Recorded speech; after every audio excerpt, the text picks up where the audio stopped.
नमस्कार बच्चों, कैसे हैं आप लोग। आशा करते हैं अच्छे से होंगे और आपकी पढ़ाई भी बहुत अच्छे से चल रही होगी। बच्चों, हम लोग पढ़ रहे थे प्रियम भारतम, ये वाला चैप्टर पढ़ रहे थे ना, द्वादश पाठ। ये द्वादश पाठ हम लोग पूरा कर चुके थे। इसके जो आपकी व्याख्या थी उसको हम लोग कर चुके थे, अर्थ देख चुके थे उसका। आज हम लोग जो करेंगे वो क्या है, वो है एक पदेन मतलब अभ्यास है। ठीक है, तो अभ्यास में पहला आपका क्या है कि उच्चारणम करो पुस्तिकायाम चरिका, जो आप स्वतः करेंगे। ठीक है, दूसरा है आपका एक पदेन उत्तरत। एक पदेन उत्तरत मतलब क्या होता है, हम आपको कई बार बता चुके हैं कि एक पदेन उत्तरत मतलब होता है एक पद से उत्तर दीजिए, अर्थात लोट लकार है। भारतस्य ललाटे किम अस्ति, भारत के ललाट में किम अस्ति क्या है, तो क्या है हिमाद्री। क्या है हिमाद्री अर्थात हिमालय। कस्य शुभ्रम यशः विदिशेषु गीतम अस्ति, कस्य शुभ्रम यशः किसके शुभ्र, कस्य किसके शुभ्र उज्ज्वल कीर्ति लोकगीत है, किसकी उज्ज्वल यश यानी कीर्ति यश विदेशों में लोक में संसार में गीत है, किसकी है भारतस्य भारत की। भारते कियंत वेशा संति, भारत में कितने वेश हैं, कितनी वेशभूषाएं हैं, तो भाई अनेके बहुत सारी हैं। वयम भारतीय कम नमामः, वयम भारतीय हम लोग भारतीय किसको नमामः किसको नमस्कार करते हैं, प्रणाम करते हैं, अपने स्वदेश को, स्वदेशम। ठीक है, अपने देश को अर्थात स्वदेशम। चलिए नेक्स्ट करते हैं पूर्ण वाक्यन। वो एक पद में था, अभी क्या है पूर्ण वाक्यन, पूरे वाक्य में उत्तर देना है आपको। तो क्या है भारतीय कियंतः प्रदेश कियंतश्च भाषा संति। ठीक है, अभी पहले आया था ना, तो भारतीय अनेके प्रदेशा, भारत में कितने प्रदेश और कितनी भाषाएं हैं, तो भारत में तो बहुत सारे प्रदेश और बहुत सारी भाषाएं हैं। ठीक है, तो भारतीय अनेके प्रदेशा अनेकानि भाषा संति। इदं भारतम यह भारत कस्य किसका निधानम केन च तुल्यम, यह भारत किसका खजाना है और किससे इसकी तुलना होती है, केन तुल्यम, और किससे इसकी तुलना होती है, समानता होती है, तो देवों से तुलना होती है और धन का खजाना है। तो इदम भारतम धनानाम निधानम एवं देवलोकेन च तुल्यम, धनु का खजाना है और देवताओं से के समान है, देवताओं से तुलना होती है। वयम भारतीयाः किम किम अर्पयामः, किम किम अर्पयामः, तो हम सब भारतीय क्या क्या अर्पित करते हैं, अर्पयामः। अब वयम के साथ हमेशा यामः लगता है, आप जो है लट लकार देख लीजिए, पठति पठता पठन्ति, ये आपका प्रथम पुरुष हो गया, और वयम क्या है आपका उत्तम पुरुष है ना, अहम आवाम वयम, तो पठति पठता पठन्ति सहतौते होता है। त्वम युवाम यूयम, तो क्या हो जाएगा त्वम युवाम यूयम का क्या हो जाएगा पठसी पठता पठत, और अहम आवाम वयम, तो क्या हो जाएगा पठामि पठाओ पठामः, लास्ट वाला क्या होता है पठामः, तो वही आया है अर्पयामः। ठीक है, वयम भारतीय धनम जीवनम अर्पयामः, हम भारतीय धन और जीवन को अर्पित किए हैं, अर्पित करते हैं। वयम सदा कम धर्मम मानयामः, हम लोग हमेशा कौन से धर्म को मानते हैं, तो परम धर्म को मानते हैं। कि किस कौन से धर्म को मानते हैं, हम लोग हमेशा परम धर्म को मानते हैं। ठीक है, चलिए नेक्स्ट, संस्कृते अनुवादम करो। तो संस्कृत में ये आ गया ना आपका सप्तमी एक वचन अधिकरण कारक, संस्कृत में कौन सी विभक्ति वचन है, सप्तमी अधिकरण। संस्कृत में अनुवाद करिए। प्रियम भारतम सर्वथा दर्शनीय, प्रिय भारत सर्वथा दर्शनीय है। तो अनुवाद क्या हो जाएगा, यहाँ पे अनुवाद जो है ना, यहाँ पे क्या है, यहाँ पे डैश था, ठीक है, ये अलग कर दीजिए, दोनों एक में नहीं है। तो क्या हो जाएगा, प्रियम भारतम सर्वथा दर्शनीयम। दर्शनीय है से तात्पर्य क्या है, दर्शन करने योग्य है, ठीक है। तो दर्शन करने योग्य में क्या कौन सा प्रत्यय लगेगा दर्शन में, अनियर प्रत्यय। तो अनियर प्रत्यय में अनीय होता है, ठीक है। भारत देवलोक के समान है, भारतम देवलोकेन तुल्यम। अब ये क्या है आपका, श्लोक में से ही उठा करके आपको दे दिया है।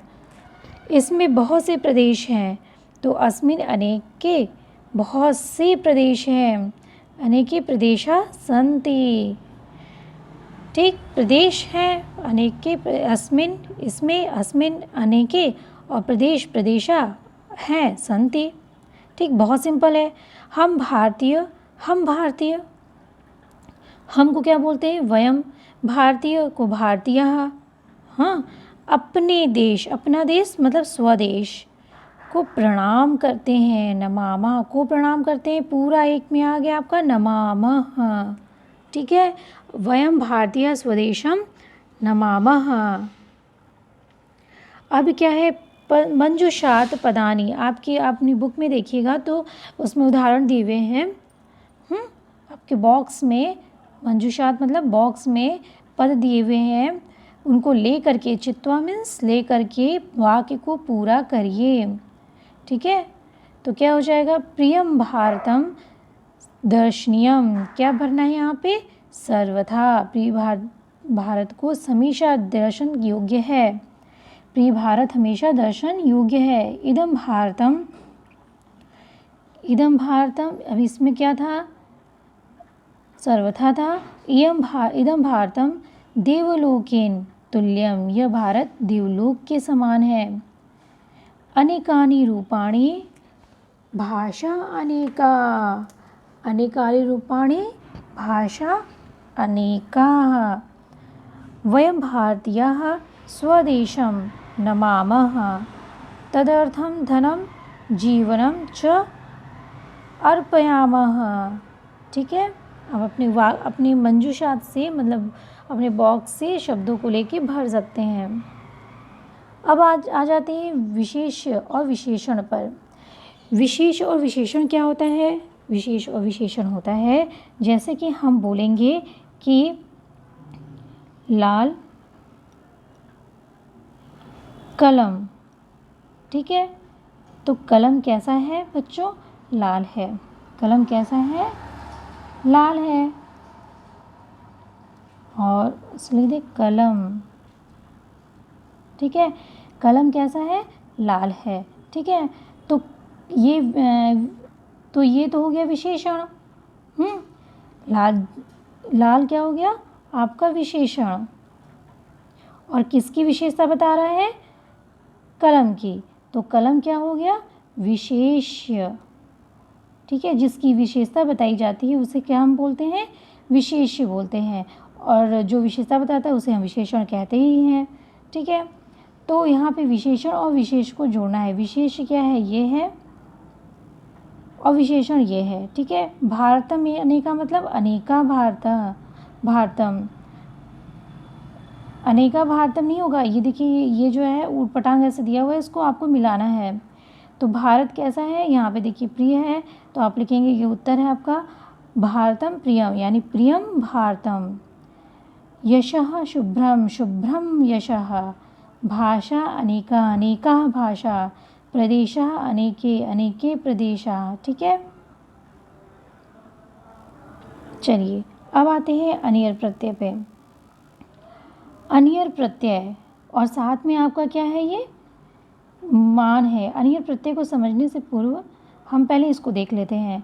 कुछ आपकी बुक में दिया हुआ है माप तौल के, इसको आप लिख लीजिए शब्दार्थ में, और आपके पीछे के बहुत सारे चैप्टर्स में शब्दार्थ दिए हुए हैं, उसको आप शब्दार्थ की कॉपी बनाइए और उसको लिखते जाइए, ठीक है।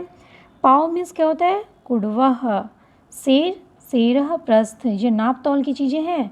पैसा, पैसा है पणः, ठीक है। इसको आप अपने उसमें लिख लीजिए वो शब्दार्थ की कॉपी पे। अब अनियर प्रत्यय को समझने से पूर्व हम चलिए पहले थोड़ा सा इसके बारे में जानकारी ले लेते हैं।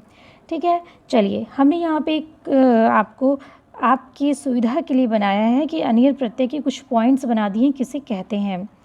ठीक, आपको समझने में आसानी होगी। देखिए, तव्यत और अनियर, साथ में ही आप तव्यत भी समझ लीजिए। तव्यत और अनियर प्रत्यय एक ही होता है। ठीक है, कुछ बहुत ही सूक्ष्म विशेषताओं के कारण ये अलग है, वरना ये दोनों एक ही है। ये दोनों क्या होते हैं, जब वाक्य में प्रयोग होता है ना, तो इसका अर्थ किसके लिए होता है, चाहिए के लिए होता है। जब ये वाक्य में प्रयुक्त होगा तो इसका अर्थ जो होगा वो किसके लिए होगा, चाहिए या परामर्श के लिए। ठीक, अभी आप देख लें, दर्शन करने योग्य है, हाँ दर्शन करना चाहिए, तो ये जो है क्या हो जाएगा, चाहिए या परामर्श के लिए तव्यत और अनियर प्रत्यय का प्रयोग किया जाता है। ठीक है, तव्यत का तव्य शेष बचता है। यदि तव्यत प्रत्यय का प्रयोग होगा तो तव्यत का तव्य शेष बचेगा और अनियर का क्या शेष बचेगा, अनीय शेष बचेगा। सकर्मक धातु में, और ये दो प्रकार की धातुओं में प्रयोग की जाती है। प्रत्यय जो है वो धातुओं में लगता है, तो ये दो प्रकार की धातुओं में प्रयोग की जाती है, एक तो सकर्मक धातु, एक दूसरा अकर्मक धातु। अब आप पूछेंगे कि सकर्मक क्या है, अकर्मक क्या है। तो बच्चों, जिस वाक्य में कर्म हो उसे हम सकर्मक बोलेंगे और जिस वाक्य में कर्म नहीं होगा उसे हम अकर्मक बोलेंगे। अब सकर्मक अकर्मक को समझने के लिए पहले हम आपको एक उदाहरण देख लेते हैं, हिंदी में ही देंगे सिर्फ सकर्मक समझने के लिए। जैसे कि राम, बहुत ही फेमस उदाहरण, राम आम खाता है। ठीक है, राम आम खाता है। तो अब ये क्या है, राम खाता है। अब हमने खाने से प्रश्न किया क्या का, खाने से क्या प्रश्न किया, क्या का, तो उत्तर क्या मिला, आम। राम क्या खाता है, तो उत्तर मिला आम खाता है। तो जब हम क्रिया से प्रश्न पूछेंगे क्या का, और आपको क्रिया तो समझ में आती है ना, क्रिया मतलब धातु, जब सेंटेंस में जो लास्ट में होता है उसे हम क्रिया बोलते हैं ना। तो हम खाने से प्रश्न किए क्या का, तो उत्तर क्या मिला, आम। राम क्या खाता है, आम खाता है। तो आम क्या हो गया, आपका कर्म हो गया। यानी कि आपके इस वाक्य में कर्म है, ये वाक्य सकर्मक है। जिस वाक्य में कर्म होगा वो सकर्मक होगी। ठीक है, जिस वाक्य में कर्म होगा वो सकर्मक होगी, ध्यान दीजिए। और कर्म का पता लगाने के लिए आप क्रिया से क्या का प्रश्न करेंगे, क्रिया से क्या का प्रश्न करेंगे तो उत्तर मिलेगा, जो उत्तर मिलेगा वही कर्म होगा, और कर्म हुआ तो वो सकर्मक वाक्य होगा। ठीक, जब सकर्मक धातु में जब ये प्रत्यय प्रयुक्त होगा, सकर्मक धातु में कैसे होता है, कर्म के लिंग एवं वचन के अनुसार, कर्म कर्ता नहीं, कर्म, हम जो भी वाक्य होगा, ये जो तव्यत और अनियर प्रत्यय का प्रयोग करेंगे वो कर्म के अनुसार करते हैं, कर्ता के अनुसार नहीं करते हैं। कर्म जैसा भी लिंग होगा, जैसा भी उसमें जो है वचन होगा, हम वैसे ही हम जो इस प्रत्यय का प्रयोग धातु में करेंगे। ठीक है, आगे जब हम उदाहरण पढ़ेंगे तो आपको और भी अच्छे से समझ में आएगा। अकर्मक धातु किसे कहते हैं, जिसमें कर्म नहीं होता है। ठीक है, अब राम आम खाता है, अभी हमने क्रिया हमने वाक्य देखा था। अब वही आप देख लीजिए, राम खाता है। यदि हमने कह दिया राम खाता है, तो इसमें कहाँ है कोई कर्म है। आपने खाने से प्रश्न किया क्या का, खाता है, क्या खाता है, कोई उत्तर नहीं मिला है, अर्थात कि ये अकर्मक क्रिया है, अकर्मक वाक्य है। ओके, तो क्या हुआ, अकर्मक धातु में क्रिया हमेशा, जो क्रिया होती है वो हमेशा नपुंसक लिंग एक वचन में होती है। ठीक है, हमेशा याद रखिएगा। अकर्मक धातु में यदि तव्यत और अनियर प्रत्यय का प्रयोग होता है तो उस धातु में जो इस प्रत्यय का प्रयोग होगा वो हमेशा नपुंसक लिंग एक वचन में होगा। ठीक है, इसके रूप राम रमा फल की तरह चलते हैं। ठीक है, अब कर्म के अनुसार होगा और इसके जो रूप होंगे वो राम का रूप जैसे चलता है ना, रामः रामौ रामा, वैसे ही तव्यत और अनियर का रूप चलता है यदि पुल्लिंग रहा तो। और यदि रमा है स्त्रीलिंग तो जैसे रमा रमे रमा बोलते हैं, वैसे ही तव्यत और अनियर का रूप प्रत्यय चलता है। ठीक है, स्त्रीलिंग में फल जैसे कि फलम फले फलानी, बोलते हैं, वैसे ही तव्यत और अनियर प्रत्यय चलता है नपुंसकलिंग में। ठीक है, ये पुल्लिंग है, स्त्रीलिंग और नपुंसकलिंग में। अब तव्यत प्रत्यय में एक उदाहरण देके हम समझ लेते हैं कैसे। जैसे तव्यत प्रत्यय में हम दा धातु लिए, ठीक है, दा धातु में हम तव्यत प्रत्यय में बना रहे हैं तीनों में, ठीक, तीनों में बना रहे हैं, पुल्लिंग, स्त्रीलिंग और नपुंसकलिंग में। तो क्या हो जाएगा, दातव्यः रामः, दातव्या रमा, दातव्यम, क्या हो जाएगा, दातव्यम, यानी कि फलम, पुस्तकम। ठीक है, ऊपर म लग गया। उसी तरह से अनियर प्रत्यय में हम भू धातु मान लीजिए लिए और भू धातु को हम बना रहे हैं। ठीक है, तो भवनीयः, जैसे हम कहते हैं ना पुल्लिंग में भवनीयः, रामः बोलते हैं। अब रमा बोलते हैं तो भवनीया, और इसमें क्या बोलते हैं, फलम बोलते हैं तो भवनीयम। ठीक है, इसमें इयम, ठीक, अनीय बसता है ना, तो ऐसे लेते हैं। और इसमें तव्यत प्रत्यय में तव्य बसता है, तव्यत प्रत्यय में क्या बसता है, तव्य, और अनियर प्रत्यय में अनीय बसता है। ठीक है, लास्ट में ये प्रत्यय तीनों लिंगों में प्रयुक्त होते हैं। ठीक, पुल्लिंग, स्त्रीलिंग और नपुंसकलिंग तीनों लिंगों में बनाए जाते हैं धातु में जोड़ करके। ठीक है, अब चलिए इसको उदाहरण द्वारा समझ लेते हैं। अब ये हमने उदाहरण लिया है, जैसे कि है मया पुस्तकम पठितव्यम, मुझे पुस्तक पढ़नी चाहिए। जैसे पैसिव वॉइस होता है ना इंग्लिश में, हाँ, मेरे द्वारा ये काम किया गया, वैसे ही तव्यत और अनियर प्रत्यय पैसिव समझ लीजिए, वहीं पे इसका प्रत्यय का प्रयोग किया जाता है। अब ये क्या कह रहा है कि मया पुस्तकम पठितव्यम, मया क्या हो गया, मया तो कर्ता हो गया ना, मया कर्ता हो गया, पुस्तकम क्या हो गया, पठितव्यम, पढ़ना चाहिए, तो क्या पढ़ना चाहिए, पुस्तक, तो ये क्या हो गया, क्या का उत्तर मिल रहा है पुस्तक से, तो ये हो गया कर्म। और ये हो गया आपका पठ धातु में तव्यत प्रत्यय लगा करके बना दिया है। ठीक है, ये आपकी धातु है जिसमें प्रत्यय लगा है, हाँ, ये आपकी धातु है प्लस प्रत्यय। ओके, तो ये क्या कह रहा है, तव्यत और अनियर प्रत्यय, कि ये प्रत्यय कर्म के अनुसार लगता है, कर्ता के अनुसार नहीं। ठीक है, तो ये क्या है, पुस्तकम, पुस्तकम हमने क्या बताया, नपुंसकलिंग बताया ना, तो इसमें पुस्तकलिंग है, तो इस वजह से क्या लगेगा, पठितव्यम, क्या लगेगा, पठितव्यम। ठीक है, बात समझ में आ गई। अब दूसरा देख लीजिए, मया पुस्तकानि पठनीयानि, इसमें अनियर प्रत्यय लगा है और इसमें तव्यत प्रत्यय लगा है। हमने कहा इसमें दोनों में सूक्ष्म अंतर है, ज़्यादा अंतर नहीं होता है, दोनों में ही आप तव्यत और अनियर प्रत्यय का इस्तेमाल कर सकते हैं। तो इसमें अनियर प्रत्यय और इसमें तव्यत प्रत्यय का प्रयोग किया गया है। तो अभी क्या है, मया पुस्तकानि, अब मया क्या है, करता है, और पुस्तकानि क्या है, बहुत सारी पुस्तकें हैं, पुस्तकम पुस्तकें पुस्तकानि, तो बहुत सारी पुस्तकें, पठनीयानि, अनियर प्रत्यय का प्रयोग है पठ धातु में, तो बहुत सारी पुस्तकें पढ़नी चाहिए।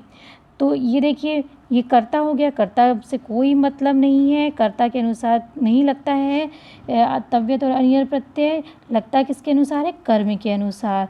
तो कर्म क्या है, पुस्तकानि है, बहुवचन में है, तो ये आपका जो पठ धातु से अनियर प्रत्यय लगा वो भी आपका बहुवचन में ऐसे लग गया ना कर्म के अनुसार, तो हो गया पठनीयानि, क्या लग गया, पठनीयानि। बात समझ में आ रही है ना आपको। चलिए, ये पुस्तक के अनुसार हो गया पुस्तकानि, तो पठनीयानि, कर्म के अनुसार तव्यत और अनियर प्रत्यय लगता है। सीतयाम, क्या है, सीतया, सीतयाम नहीं है, यह है सीतया, सीतया ग्रंथः पठितव्यः, सीता ग्रंथ, सीता को ग्रंथ पढ़ना चाहिए, ये सीता को ग्रंथ, और तव्यत और अनियर प्रत्यय का सेंस होता है चाहिए के अर्थ में, तो हम क्या लगाएंगे, चाहिए ही तो बोलेंगे, तो सीता को ग्रंथ पढ़ना चाहिए। तो अब ये देखिए, सीता तो कर्ता हो गई, इससे हमें कोई मतलब नहीं है, ग्रंथ, अब इसमें ग्रंथ है तो क्या लगा दिए, पठितव्यः। ठीक है, जैसा आपका कर्म रहेगा वैसा ही आपका अनियर तव्यत और अनियर प्रत्यय लगेगा। अस्माभिः पुस्तकम पठनीयम, तो अस्माभिः हम सबको, अस्माभिः हम सबको, पुस्तकम पुस्तक, पठनीय, अब पुस्तकम नपुंसकलिंग में है तो ये क्या हो जाएगा, पठनीयम। और बच्चों एक चीज़ और ध्यान रखिए, ये कौन सा कैसा वाक्य है, ये सकर्मक वाक्य है। ठीक है, क्योंकि सब में कर्म मिल रहा है ना, तो ये कैसा वाक्य हो गया? सकर्मक वाक्य हो गया। और सकर्मक वाक्य में हमने आपको बताया है कि हमेशा जो तव्यत और अनियर प्रत्यय लगता है वो कर्म के अनुसार लगता है, ठीक है, कर्ता के अनुसार नहीं लगता है, कर्म के अनुसार लगता है। जो आपने देखा ना पुस्तकम तो पठितव्यम पुस्तकानि तो पठनीयानि, ठीक है, आनि आनि, ग्रंथः पठितव्यः, कम पठनीयम, ठीक। मेरे ख्याल से अब आपको समझ में आ रहा होगा थोड़ा मोड़ा, और यदि नहीं समझ में आ रहा है तो मुझसे ज़रूर पूछिएगा कमेंट में। अब ये देखिए अकर्मक धातु, अकर्मक धातु जिसमें कर्म नहीं है, ठीक है, क्या है? कर्म नहीं है, या भाववाच्य कह लीजिए। त्वया त्वया शयितव्यम, त्वया, हाँ अब देखिए, त्वया शयितव्यम, त्वया तुम्हें या तुम्हारे द्वारा, तुम्हें या तुम्हारे द्वारा, शयितव्यम सो जाना चाहिए, तुम्हारे द्वारा तुम्हें सो जाना चाहिए। तो इसमें कहीं कर्म नज़र आ रहा है? नहीं है। सोने से आप प्रश्न करेंगे क्या का, तो उत्तर मिला? नहीं मिला। बेड पर सो जाना चाहिए, उसका फिर तो होता कर्म, लेकिन नहीं मिला। तो आपको बताया गया था, आपको हमने बताया है कि जहाँ पे कर्म नहीं होगा तो वो हमेशा तव्यत लगे या अनियर, तव्य हो या अनीय, दोनों क्या होगा? नपुंसकलिंग एक वचन, तव्य हो या आप अनीय, दोनों क्या होगा? नपुंसकलिंग। हमेशा क्रिया कैसी हो जाएगी आपकी? नपुंसकलिंग एक वचन में होगी, ठीक है, बात समझ में आ रही है? नपुंसकलिंग एक वचन में होगी तो हो गया शयितव्यम, और सब में यम यम लगा देंगे तो वो नपुंसकलिंग हो जाएगा। जैसे पुस्तकम, पुस्तकम पुस्तकम नपुंसकलिंग है, तो त्वया शयितव्यम तुम्हें सो जाना चाहिए। अस्माभि शयनीयम, अस्माभि शयनीयम, इसमें तव्यत लगाया है तो शयितव्यम हो गया है, और इसमें अनियर प्रत्यय का प्रयोग किया है तो शयनीयम हो गया है, ठीक है। अस्माभि हमें सो जाना चाहिए। अब ये त्वया, ये चाहे जैसा भी हो, हम जैसा भी हो, एक वचन हो बहुवचन हो जैसा भी हो, लेकिन इसमें ये हमेशा आपका कर्म नहीं है, तो आपका हमेशा तव्यत और अनियर लगा के नपुंसकलिंग एक वचन में ही बनेगा। शयितव्यम शयनीयम, ठीक है, ये तव्यत है और ये अनियर है। इसमें तव्यत प्रत्यय लगा है, हाँ, और इसमें क्या लगा है? अनियर प्रत्यय लगा है, ठीक है। इसमें तव्यत शयनम होता है ना, शयनम धातु से, शय जो धातु से बन जाएगा आपका तव्यत प्रत्यय और अनियर प्रत्यय दोनों लगा करके बन गया है सोना। अब ये कुछ आपके हम वो दे दिए हैं धातु और तव्यत और अनियर प्रत्यय लगा के, आप इसको थोड़ा सा देखिए, ठीक है, आपको और क्लियर हो जाएगा, ठीक। थोड़ा सा और छोटा हो रहा है, बड़ा होने पे कट जा रहा है, इस वजह से छोटा हो रहा है, तो आप इसको ध्यान दीजिएगा। जी धातु, ठीक है, थोड़ा सा गौर करिएगा। देखिए जी धातु है, जी धातु जीतना, जीतना में जी धातु मतलब जीतना, इसमें तव्यत प्रत्यय लगाया तो हो गया जेतव्यम, और अनियर लगाएंगे तो क्या हो जाएगा? जयनियम, यानी जीतना चाहिए। दा धातु मतलब होता है देना, दा में हम यदि तव्यत प्रत्यय लगाएंगे तो क्या हो जाएगा? दातव्यम, और अनियर लगाएंगे तो दानियम, क्या हो जाएगा? दानियम, और यानी देना चाहिए। पा अर्थात पिब धातु, पिब धातु मतलब होता है पीना, तो उसमें तव्यत लगाएंगे तो हो जाएगा पातव्यम, और अनियर लगाएंगे तो हो जाएगा पानीयम, और अर्थ क्या बनेगा? पीना चाहिए, ठीक है। क्री धातु, क्री धातु मतलब करना, और तव्यत प्रत्यय लगाया तो हो गया कर्तव्यम, और अनियर प्रत्यय लगाया तो हो गया करणीयम, ठीक है, और इसका अर्थ क्या हो गया? करना चाहिए।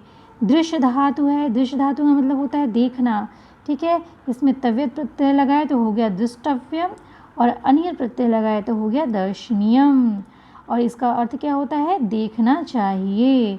श्रु धातु, श्रु मीन्स सुनना, श्रु में यदि हम तव्यत प्रत्यय लगाएंगे तो हो जाएगा क्या हो जाएगा?